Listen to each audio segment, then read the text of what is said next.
Whenever you open up your keyboard, let me go ahead and pull up mine here. At the top here of the keyboard, you can see some icons such as your emojis, settings, etc. This is what is called a keyboard toolbar. And in this video, I'm going to show you how easy it is to enable or disable this toolbar. As you can see, mine is enabled, but I'm going to show you how to disable it in case you want to have it removed.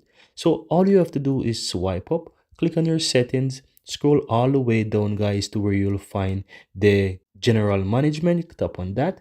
Then from here, click on your Samsung keyboard settings. And then from here, scroll all the way down to where you'll find the keyboard toolbar. And as you can see right here, there it is. And you can disable it. As you can see, mine was enabled, but now I have it disabled. So I'm going to go back and show you now. Let's go to that keyboard. And as you can see, the bar is no longer there. So that's how you can disable it, guys. So if you're ever in need to disable the keyboard toolbar, this is where you come to disable your keyboard toolbar. Thank you guys for watching and see you next time.